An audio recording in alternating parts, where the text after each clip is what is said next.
a todos. Bueno, buenos días a todos. Nuestra penúltima charla es el día de hoy.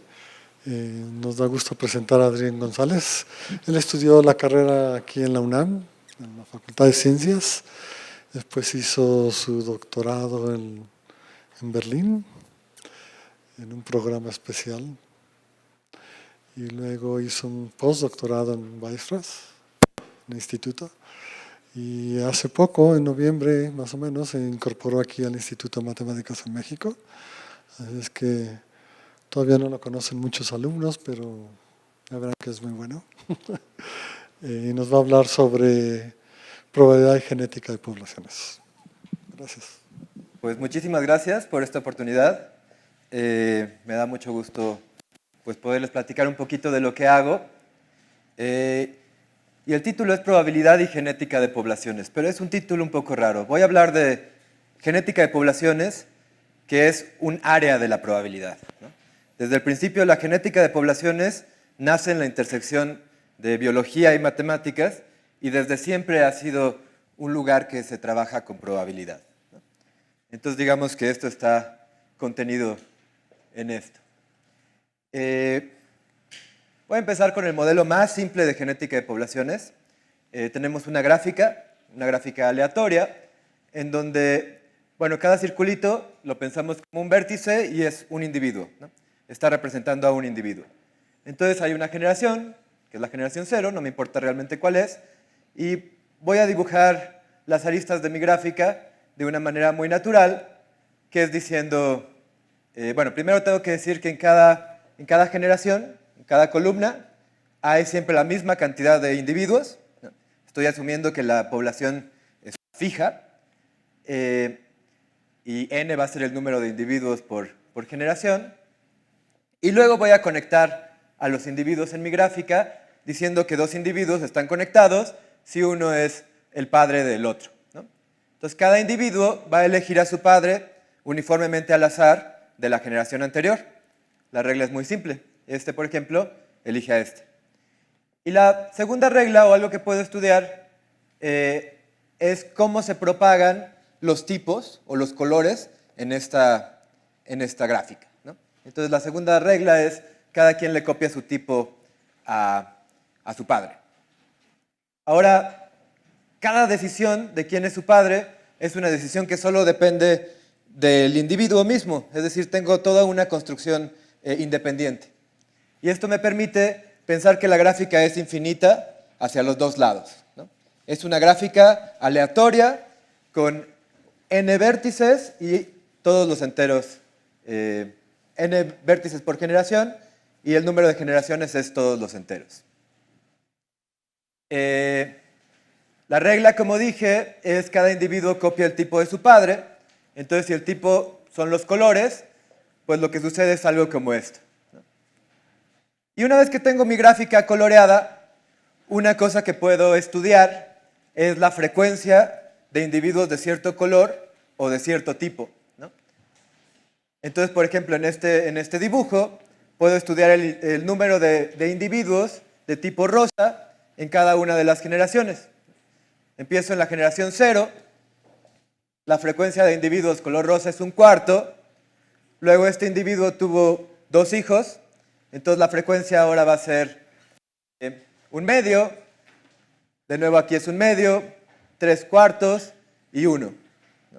En esta generación ya todos los individuos son del mismo color, y por mi construcción, ¿qué sucede cuando todos son del mismo color? Ya todos se quedan del mismo color, ¿no? Todo el mundo está copiándole a alguien de la generación anterior. Entonces, si tengo que en una generación todos son iguales, pues ya van a ser iguales para siempre, ¿no? Entonces, este proceso estocástico, un proceso estocástico es contar la frecuencia de individuos rosas, y este proceso estocástico se queda atorado en dos lugares. En el 1, ¿no? Si le pega al 1 ya va a ser 1 para siempre, o en el 0. Si le pega al 0, pues, por ejemplo, fíjense en los individuos de color amarillo, a partir de aquí ya no hay más, y entonces pues ya nunca va a haber más, ¿no? Amarillos.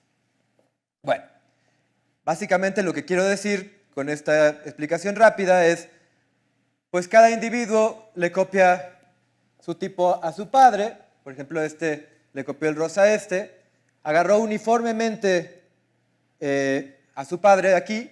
Entonces la probabilidad de que un individuo en particular sea tipo rosa es exactamente la frecuencia de individuos rosas en la generación anterior, ¿no? Entonces, básicamente el número de individuos color rosa va a ser una binomial con parámetros la frecuencia en la generación anterior y el tamaño de la generación, número de individuos.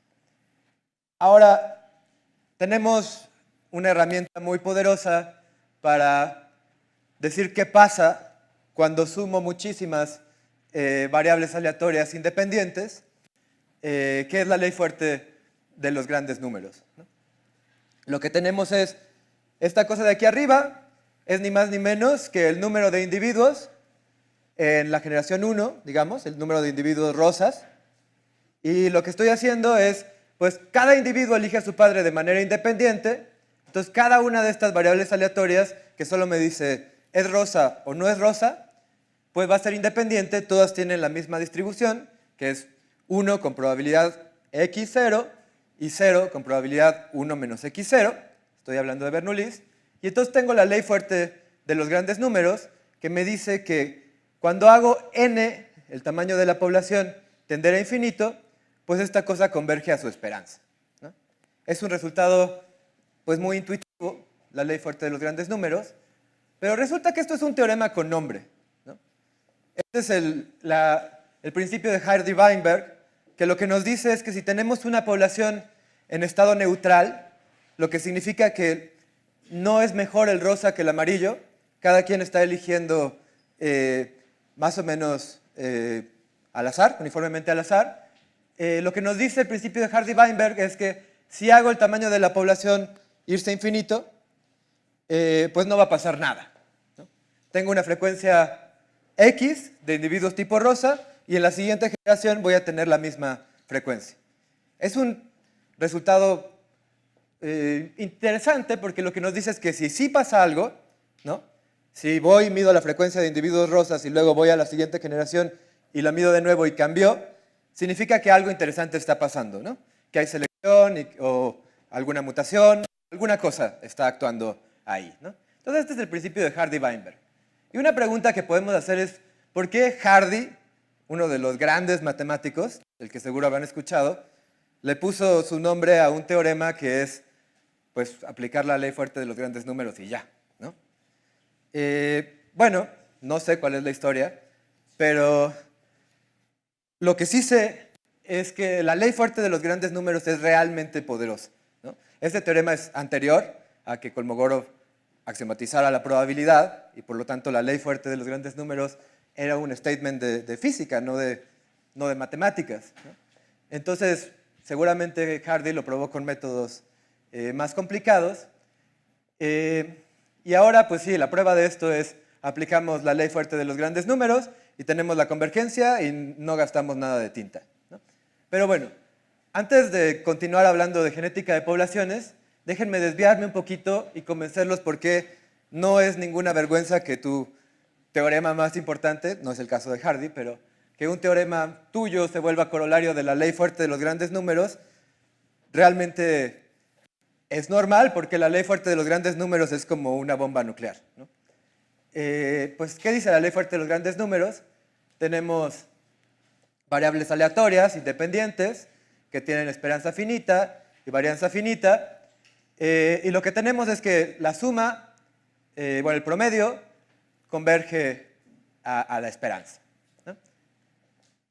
Y bueno, eso se ve muy inofensivo, pero déjenme darles un ejemplo de qué tan poderoso puede ser esto en distintas aplicaciones.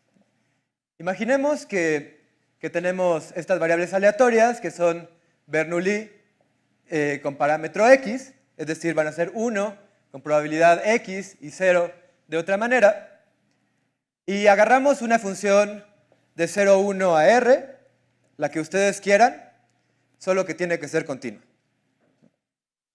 Y entonces vamos a definir una función fn de x tal que lo que está haciendo es agarrar la función continua que ustedes me dieron y la evalúo en este promedio, ¿no? En la suma de las primeras n Bernoullis de parámetro x divididas entre n, ¿no? Y lo que estoy agarrando es la esperanza de esto. Bueno, pues lo que me dice la ley fuerte de los grandes números es que esta cosa de aquí converge a f de x, ¿no? No estoy diciendo nada más que pues esta cosa converge y entonces pues todo funciona bien. Aquí estoy ocupando que la función es continua y que está en un compacto porque tiene su máximo y demás, pero bueno, podemos ver que esto converge. Ahora, ¿cuál es la otra observación? ¿Quién es esta cosa de aquí? Bueno, si nos vamos a la definición de esperanza, esta cosa de aquí es esta cosa de aquí, la suma de una constante, y esta cosa es x a la i, 1 menos x a la n menos i, ¿no? Lo único que quiero que vean de esta cosa es que es un polinomio. Un polinomio y además es un polinomio de grado n.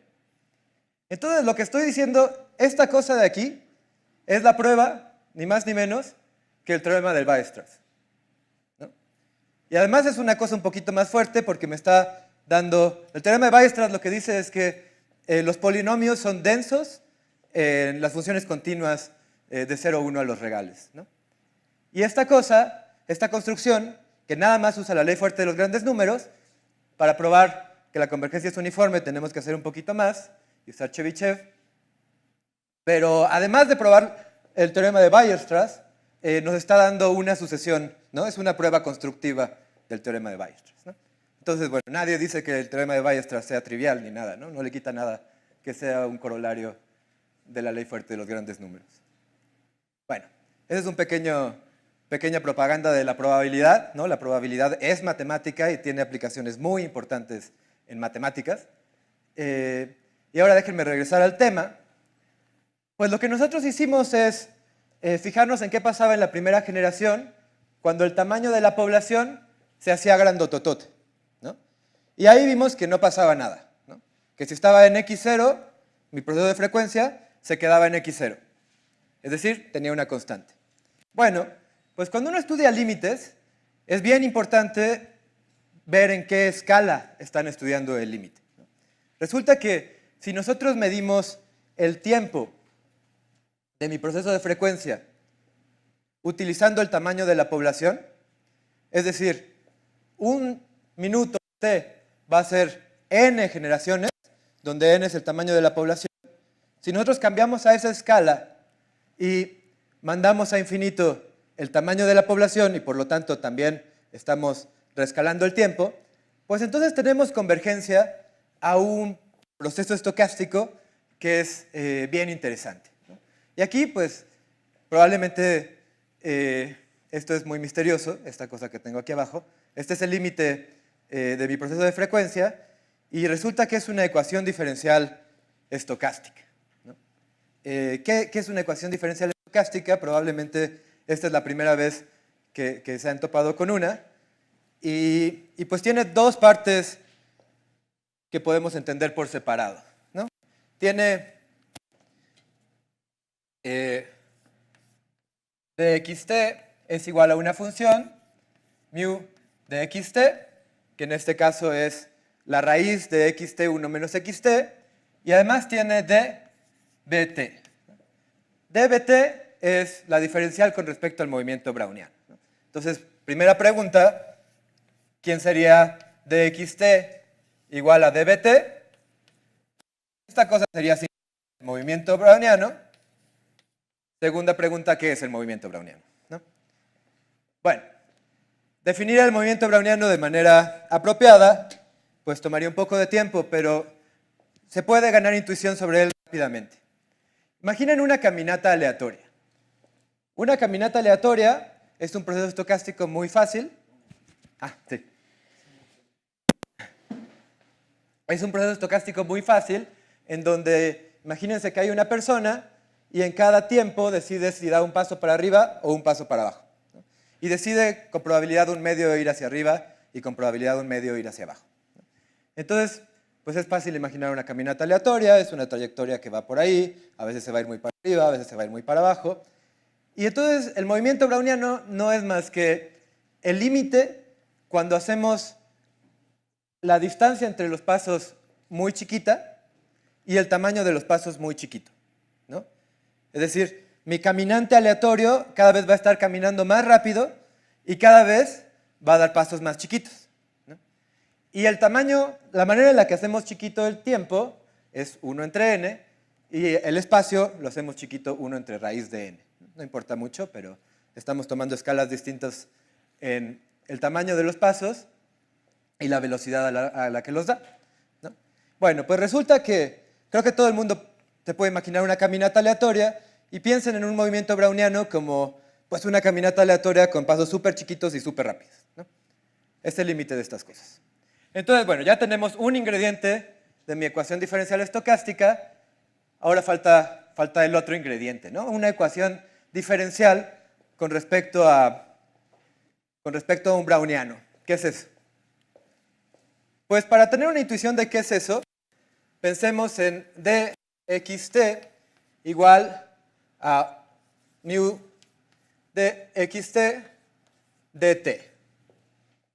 ¿Qué va a hacer esto?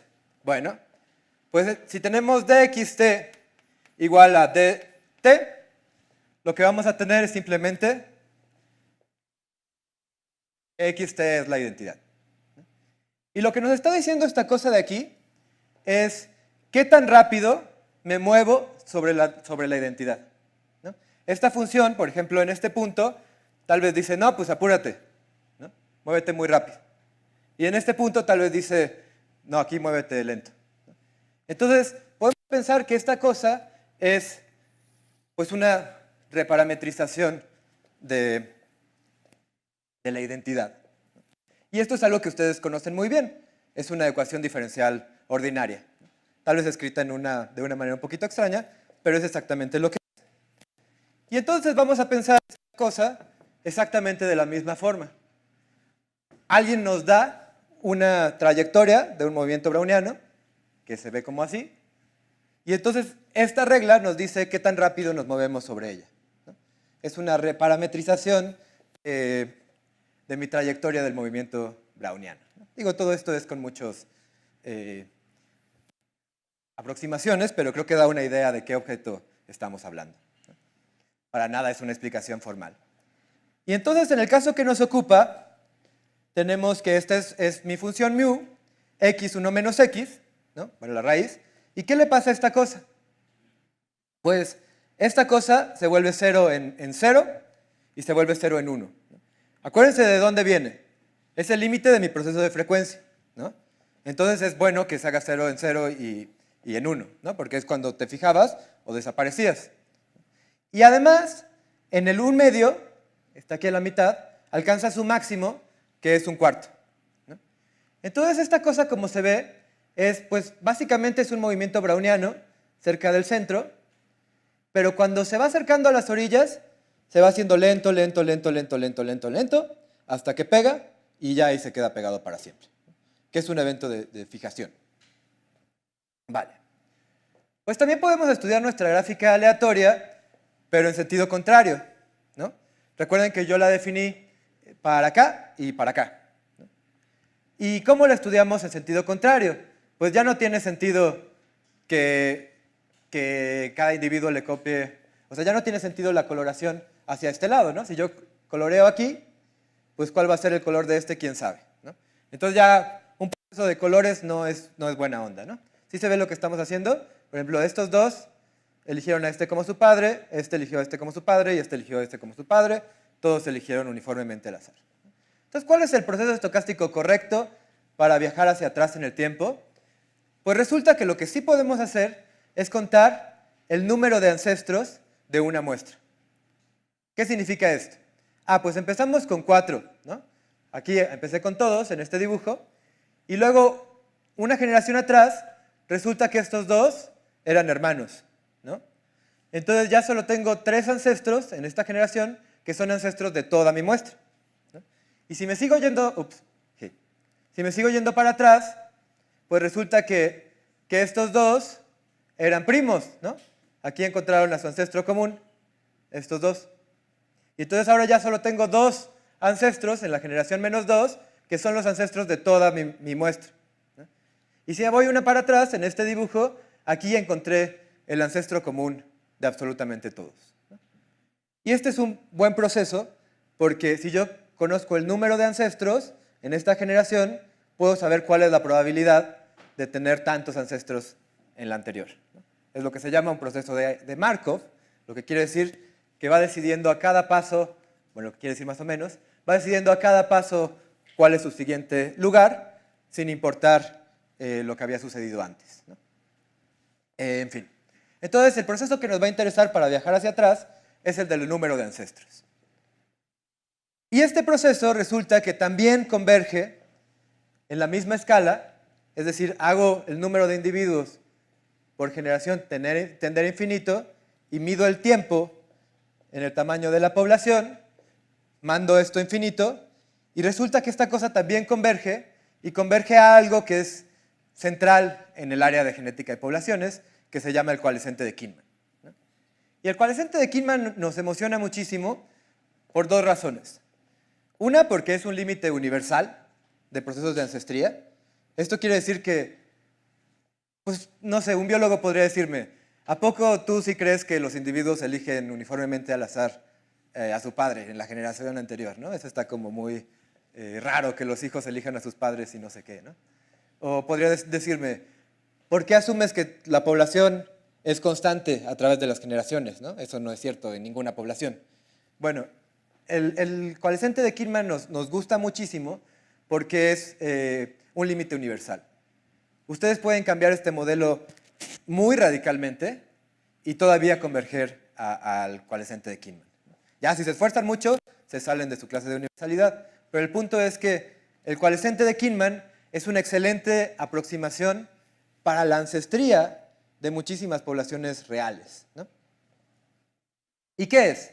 Pues resulta que es un coalescente, es un proceso que toma valores en las particiones. No voy a hablar mucho de eso, pero resulta que, imagínense que estos individuos, estas bolitas, son los individuos en mi muestra, y lo que yo estoy dibujando aquí, cuando se pegan, es cuando encuentran a su ancestro común. Entonces estoy viajando hacia atrás en el tiempo, y por ejemplo estos dos individuos encontraron a su ancestro común acá. Y el proceso lo único que te dice es que cada pareja de individuos va a encontrar su ancestro común a tasa 1. Es decir, el tiempo que tengo que esperar para que una pareja de individuos encuentre a su ancestro común es más o menos 1, una unidad de tiempo, ¿no? Entonces es un proceso realmente simple. Dependiendo del número de individuos, pues cada par coalesce, cada par encuentra su ancestro común a tasa 1, independientemente, y entonces lo que veo es que una pareja, la que sea, va a encontrar a su ancestro común a esta tasa, que es simplemente el número de pares, ¿no?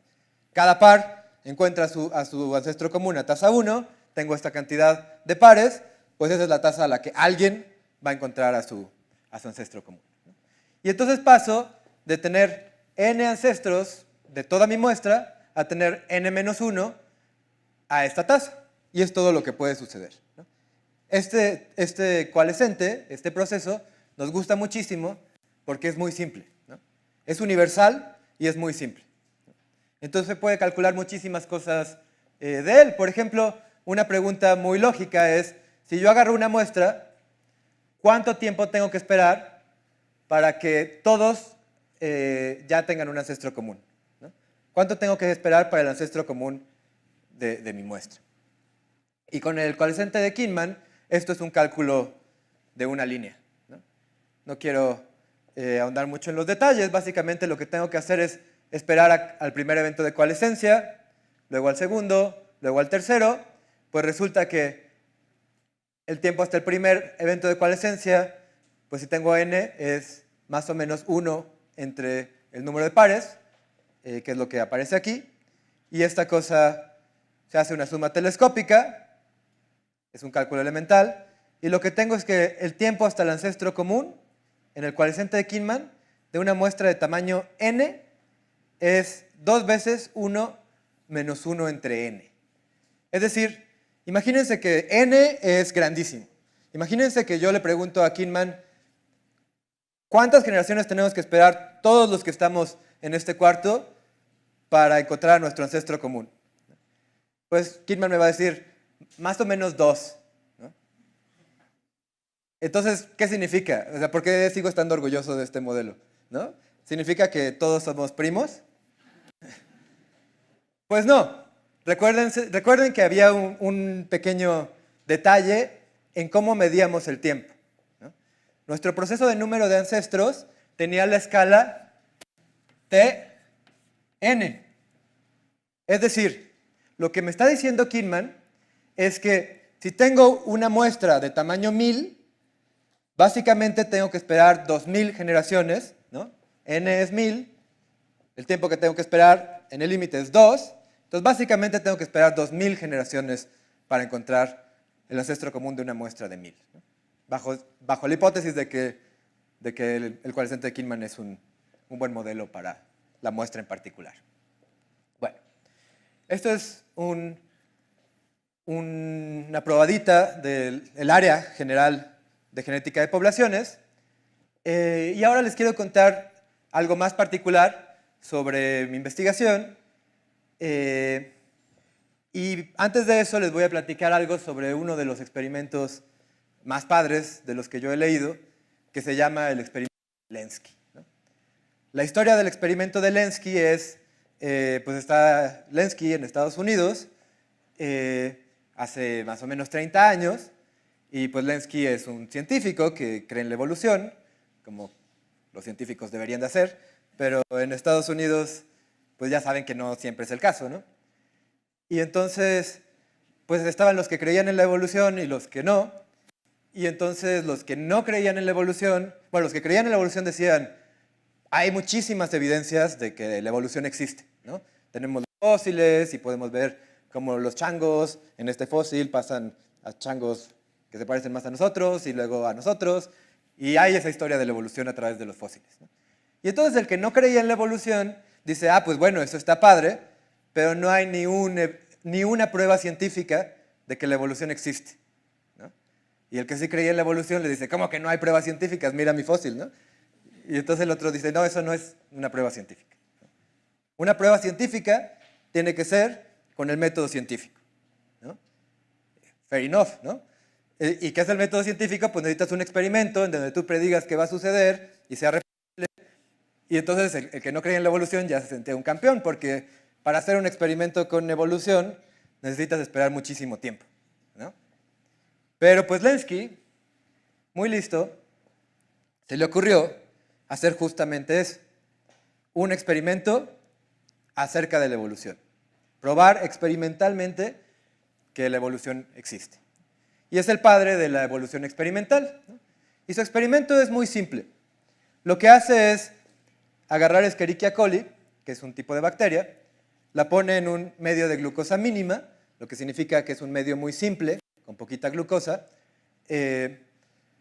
donde la Escherichia coli empieza a comerse la glucosa y empieza a reproducirse, ¿no? Y entonces, para cuando se acaba la glucosa y ya no puede reproducirse más, en un día pasa como de 5 millones de células a 100 veces esa cantidad, ¿no? O sea, hasta que se acaba la glucosa, se reprodujo 100 veces. Y ya que se acabó la glucosa, pues al día siguiente llega, muestrea más o menos 5 millones de células y las pone en un medio exactamente igual al día anterior, ¿no? Y entonces la bacteria vuelve a jugar el mismo juego, ¿no? Vuelve a reproducirse y se acaba la glucosa, llega hasta el máximo y así todos los días. Bueno, pues suena un experimento muy simple, pero lleva casi 30 años haciendo eso, ¿no? Y sigue, y sigue, y sigue, y no va a parar, ¿no? Y pues de manera sorprendente para los que no creían en la evolución y de manera agradable para el resto de la humanidad, pues la bacteria sí aprendió a jugar ese juego, ¿no? Es decir, la bacteria se adaptó, aprendió que todos los días iba a tener nueva glucosa y por lo tanto no tenía que guardar cosas para defenderse mucho, ¿no? Lo único que importaba era reproducirse como loca, porque sabía que al día siguiente le iban a dar más comida, ¿no? Y entonces pues se volvió rápida para reproducirse, pero tal vez se le olvidó cómo defenderse y si la pones afuera de su experimento ya no sea una gran bacteria. en fin, se adaptó, ¿no? Se adaptó y hay muchas maneras de decir que se adaptó, pero todavía el que no creía en la evolución no estaba contento, ¿verdad? Porque si vas con tu bote de bacterias y dices, mira, se adaptó, pues sigue sin ser muy buen experimento, ¿no? Entonces, una de las cosas fantásticas que hizo Lenski fue cuantificar la evolución. Si lo piensan, no está nada fácil ponerle un número a la evolución, ¿no? ¿Quién es más evolucionado, un perro o un gato? ¿Y con cuánto? ¿Un perro? ¿Y con cuántos puntos de evolución, no? Pues, ¿quién sabe? Pero en este experimento en particular, Lenski desarrolló una manera de darle un número a qué tan evolucionada estaba la bacteria, ¿no? ¿Y cómo es esto? Bueno, pues el truco es que guardó en refrigeradores fotografías del experimento durante prácticamente los 30 años, ¿no? Agarra la bacteria de hoy, la mete en el refrigerador y la bacteria se queda ahí en el refrigerador como si el tiempo no pasara, y entonces la puede sacar y la puede poner a competir con una bacteria del futuro, ¿no? En particular, puede agarrar la bacteria de hoy y ponerla en el mismo frasco que la bacteria del día cero, ¿no? Que el ancestro común, ponerlos a reproducirse al mismo tiempo y ver quién tiene más población al final del día, ¿no? Y eso es algo que sí puede medir, ¿no? Y eso es lo que él define como el fitness relativo, ¿no? ¿Qué tan mejor eres que el ancestro común? Y es una unidad de evolución, ¿no? Bueno, pues ya que tienes una unidad de evolución, lo que te gustaría hacer es graficarla, ¿no? Y esta es una gráfica del fitness relativo en las primeras 10.000 generaciones. Lo que se observa es, bueno, empieza en 1, obviamente, porque aquí estás poniendo a competir al individuo inicial contra él mismo, ¿no? Y luego aquí vas agarrando individuos más evolucionados, bueno, de más adelante, los pones a competir, y lo que se observa es como que aprenden a jugar muy rápido y luego pareciera que se estanca. Y esa es una de las ideas de la evolución, bueno, de algunos evolucionistas, que las cosas llegan a un plató, ¿no? O sea, los pones en un nuevo medio, aprenden rápido y luego se quedan ahí, ¿no? Bueno, entonces hasta aquí, pues lo dijeron, pues esto se aproxima a la curva que nosotros teníamos en mente, entonces pues fantástico, ahora sí ya tenemos una prueba experimental de que la evolución existe, ¿no? Por supuesto, los que no creían en la evolución siguen sin creer, pero bueno, eso ya es otra historia. Pero lo que sucedió es que, y algo que sucedió que ellos no vieron venir, es que resulta que cuando vas a más generaciones, ¿no? 10.000 generaciones es muy al principio, ahorita van como 70.000. Y esto es 20.000 generaciones, y bueno, la verde es el fitness relativo, y lo que empiezan a ver es que no pareciera estar estancada, ¿no? Sí aprendió a jugar muy rápido aquí, al principio, pero luego parece que sigue creciendo y sigue creciendo y sigue creciendo, ¿no? No parece que se haya estancado. Entonces empezaron a preguntarse, ¿será que se estanca o no? Y ya para 50.000 generaciones, pues ya tenían toda la información necesaria para ver que no hay ninguna señal de que se esté estancando, ¿no? De hecho, pues cada vez aprende más lento, pero sigue creciendo y sigue creciendo, y de hecho la curva que ellos, así con fuerza computacional, vieron que mejor aproxima eso, es esta cosa de aquí. Y esta cosa de aquí, pues si le ponen g igual a 1, por ejemplo, es una parábola, ¿no? Para cualquier g es lo que se llama una power law, una ley de potencia, pero lo que es interesante es que cuando t tiende a infinito, esta cosa tiende a infinito. Es decir, la teoría por el momento es que la bacteria va a jugar siempre mejor el juego, ¿no? Está aprendiendo más lento cada vez, pero sigue aprendiendo.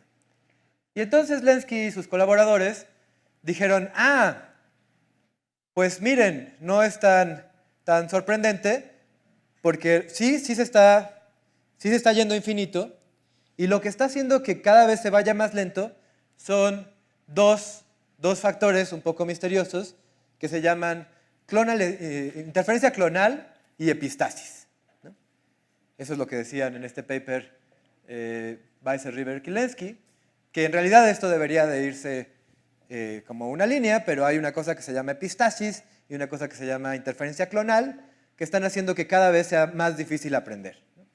La interferencia clonal lo que dice es que, pues imagínate que en una población cae una mutación buena, empieza a ganarle a todas las demás, bueno, a la base, y entonces ya va a ganar y todo está bien, pero de repente llega una segunda mutación y entonces ya no están compitiendo esta mutación contra la base, sino que las dos mutaciones empiezan a competir entre sí, ¿no?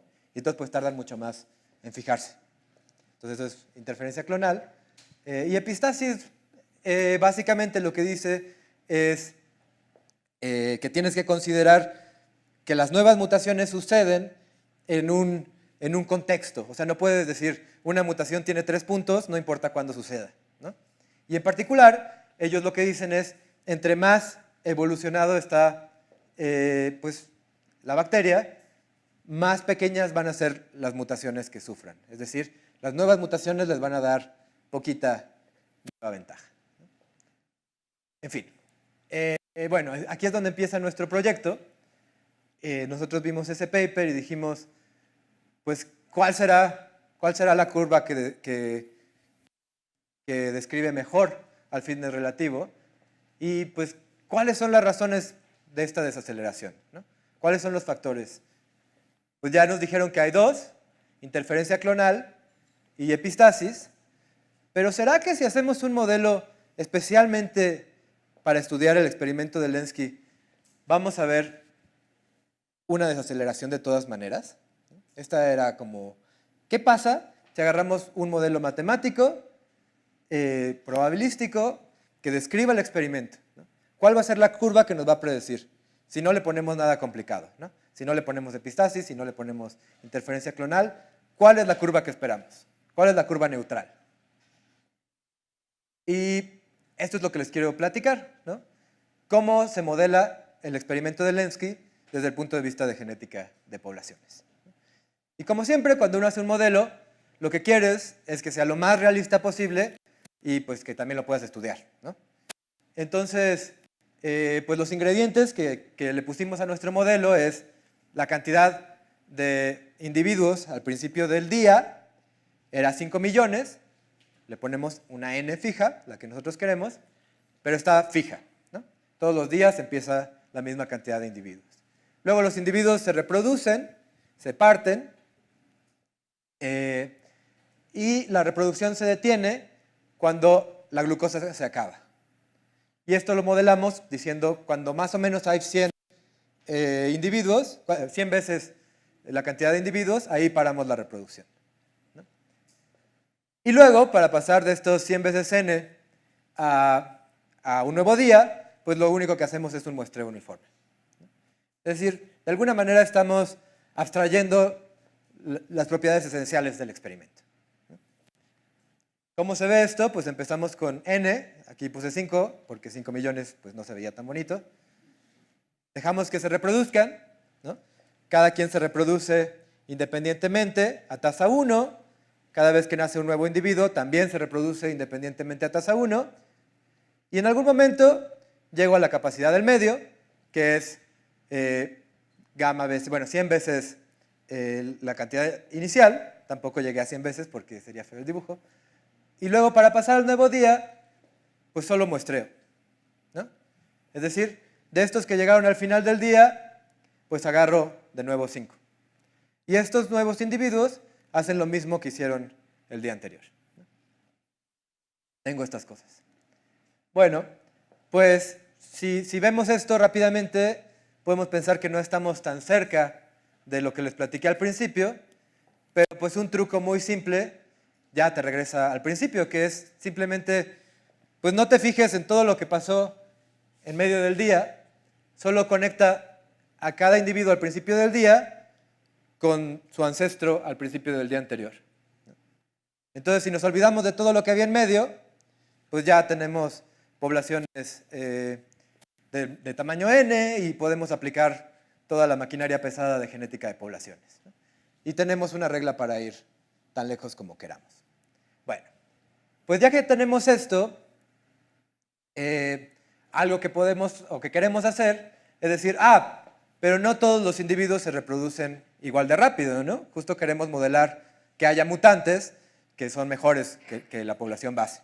Entonces vamos a tener dos tipos de individuos, los que se reproducen un poquito más rápido, que son los mutantes, y los que se reproducen pues a tasa R, ¿no? Que son la población base.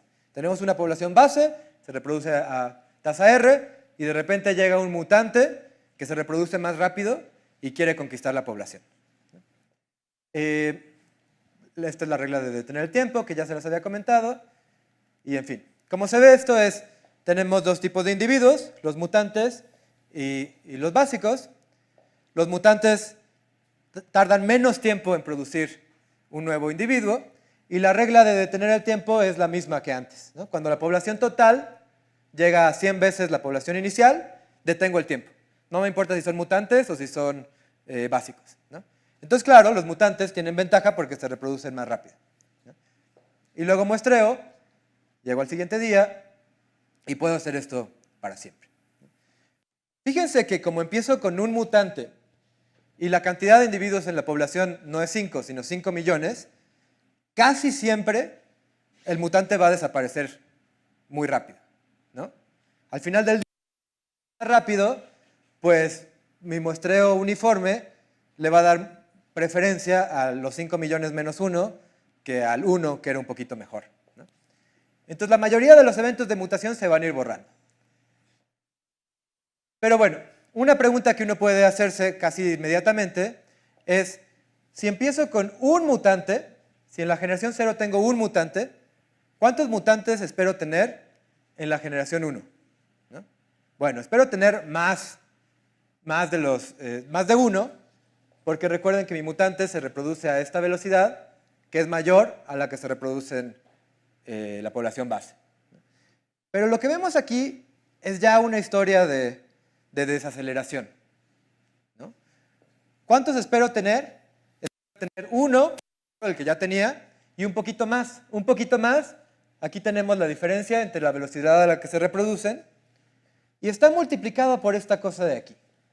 Esta cosa de aquí no es difícil ver, que es el tiempo que tienen para competir, ¿no?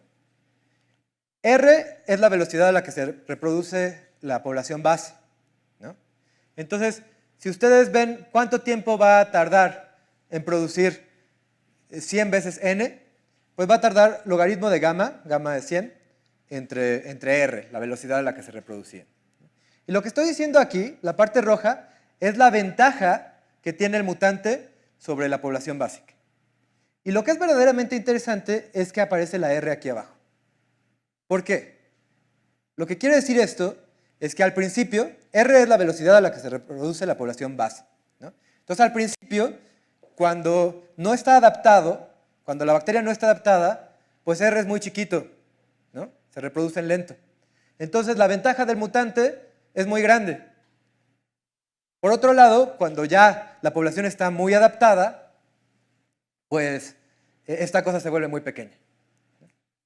Y entonces, pues bueno, esta es una historia de desaceleración que podemos imaginar, bueno, que podemos entender de dónde viene en este diagrama de aquí. En este diagrama empezamos con la población base, se reproduce hasta este tiempo, llega a la capacidad y después de eso no hace nada, ¿no? Bueno, pues el tiempo que realmente compiten, ¿no?, los mutantes contra los no mutantes, no es un día, ¿no? No está fijo un día. Es el tiempo hasta que se acaba la glucosa, ¿no? Y por supuesto, entre más rápido se comen la glucosa, más pronto se acaba, ¿no? Entonces las poblaciones adaptadas tienen menos tiempo para competir y por lo tanto los mutantes tienen menor ventaja, ¿no? Y ya que tenemos eso, podemos calcular este numerito de aquí, viene, que lo único que es la probabilidad de que un mutante logre fijarse, ¿no? Como les dije, la mayoría de las mutaciones van a borrarse. Llega una mutación y, aunque los otros eran más malos, eran muchos, ¿no? Y entonces lo sacan.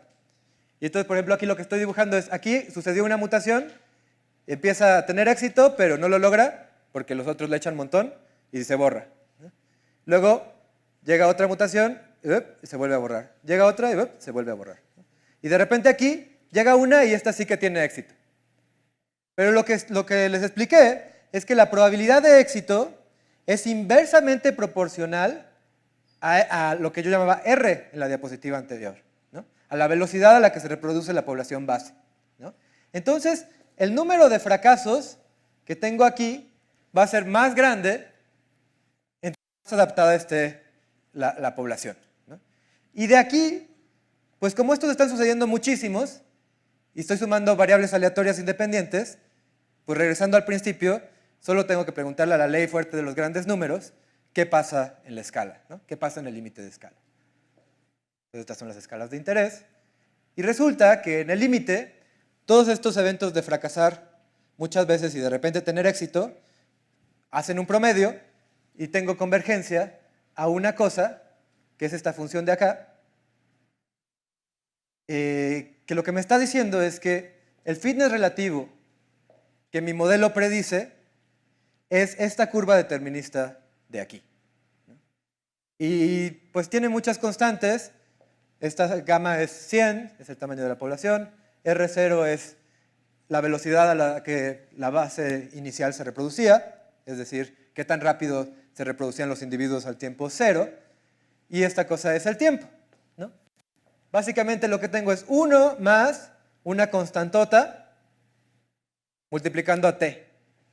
Es decir, lo que predice mi modelo es una parábola, ¿no? Esto es interesante porque lo que estamos diciendo es, nada más con el diseño del experimento, lo que predijimos es una desaceleración, ¿no? Entonces, el hecho de que haya una desaceleración no es una prueba de que exista epistasis o clonal interference, ¿no? Pero ellos ya, o sea, no estamos diciendo que no existan, ¿no? O sea, se sabe por otros métodos que sí existen y que sí causan desaceleración. Pero lo que nosotros proponemos, o lo que nosotros propusimos, es que esta es la curva base a partir de la cual ellos tienen que ver qué tan alejados están, ¿no? O sea, no es que empiezan pensando que es una línea recta y luego ven que es una parábola y dicen, ah, estoy súper alejado de la línea neutral, ¿no? Bueno, la línea neutral es una parábola, ¿no? Ahora podemos preguntarnos qué tan alejada está la realidad de esa parábola. Y entonces, en efecto, el siguiente paso fue pues, juntar el modelo de los biólogos con nuestro modelo, ¿no? Esto no es muy difícil. Y la predicción pues, nos da una curva que contiene interferencia clonal, epistasis y el diseño del experimento. ¿Y por qué nos hace feliz tener esa curva? Bueno, porque una cosa que uno siempre puede hacer cuando tiene una serie de datos, estos son los datos del fitness relativo, y una cosa que uno siempre puede hacer es preguntarle a una computadora cuál es la curva que más se le parece a eso, ¿no? Pero eso no te da mucha información. Sin embargo, cuando nosotros tenemos un modelo atrás, pues podemos obtener esta estimación para meterla en nuestro modelo y entonces que nos vaya diciendo qué parte viene de qué parte, ¿no? Y en efecto eso es lo que hacemos, ¿no? Tenemos otros ingredientes del modelo, tamaño de la población inicial, qué tan grande se vuelve al final del día, y con estas tres cosas pues podemos despejar el tamaño promedio de las mutaciones, o sea, qué tanta ventaja te da una mutación solita y qué tan frecuentes son las mutaciones, ¿no? Esto básicamente es despejar de nuestro modelo. Y bueno, lo que se ve en las líneas azules es, también con nuestro modelo podemos simular poblaciones pequeñas, ¿no? No solo tenemos que hablar con el límite cuando tiende a infinito, sino que podemos trabajar con poblaciones de tamaño 5 millones, ¿no? Y entonces, si trabajamos en las simulaciones, lo que tenemos es las cosas azules. Estos son pues lo que nos gustaría es que la línea morada, que es la estimación, pues se pareciera a las azules, ¿no? Eso sería lo óptimo. Y si ven eso, pues como que le atinamos a 2, ¿no? ¿Por qué estoy presumiendo esto? Bueno, porque todavía falta, en esta simulación todavía no está la interferencia clonal, ¿no? La interferencia clonal, como les había dicho, es, pues de repente una mutación quiere fijarse.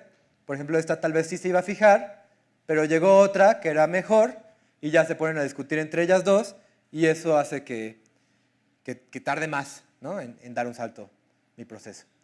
Pues le ponemos ese ingrediente extra y ya, nuestro modelo se vuelve pues, realmente parecido a los datos y a la curva morada, que es la curva con computadora, y pues esto nos da varias cosas que pues, son realmente buenas comparadas a las demás estimaciones que hay en la literatura, ¿no?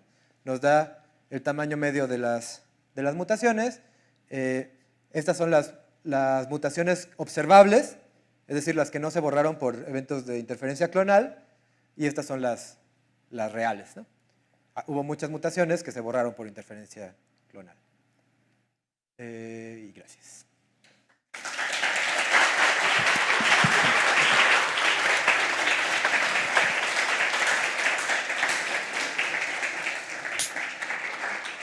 ¿Preguntas o comentarios?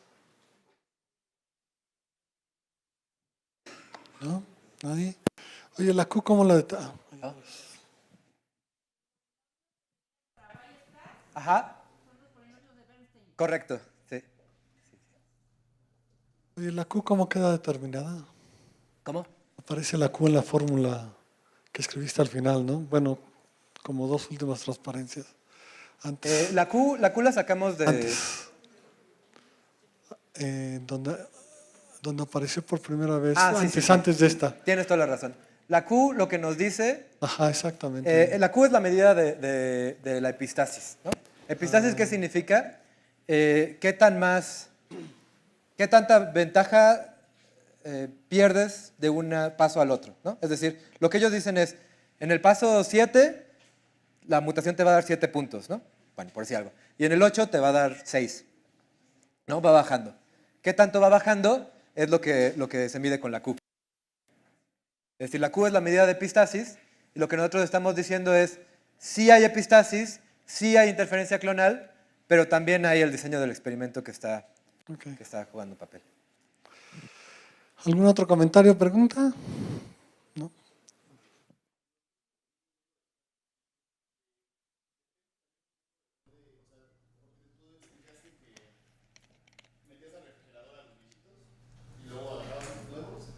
Agarrabas dos, los ponías en un medio y veías cuál se reproducía más, ¿no?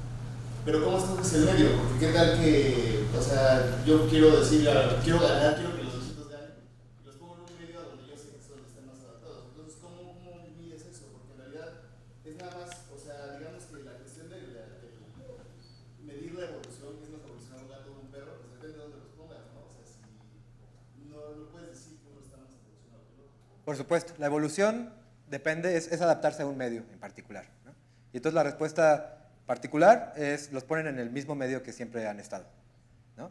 O sea, lo que ellos querían ver es que aprenden a jugar el juego de ese medio con esa cantidad de glucosa y ese tiempo, ¿no?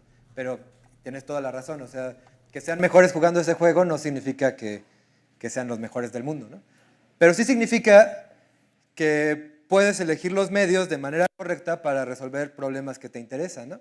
Por ejemplo, si quieres hacer una bacteria que pueda comerse el petróleo, pues le puedes dar, digo, es más complicado, pero le puedes dar de comer petróleo y va a ir aprendiendo, ¿no? Espero que no haya ningún biólogo presente porque es muy lejano a la realidad, pero más o menos, ¿no? La idea es esa. Ajá.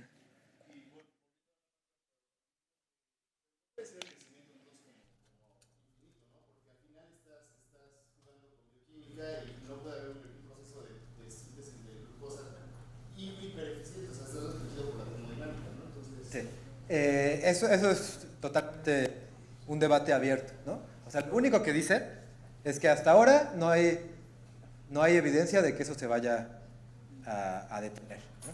Y entonces Lenski y compañía parecen creer, no puedo hablar con ellos, pero parece creer que van a seguir aprendiendo, pues al menos tanto como se puede hacer el experimento, ¿no? Pero hay otros que dicen, pero fíjate que una Escherichia coli en la naturaleza se reproduce cada 20 minutos, por decir algo, y la tuya se reproduce cada 30 minutos, ¿no? O sea que todavía están lejos de ser la mejor Escherichia coli que existe.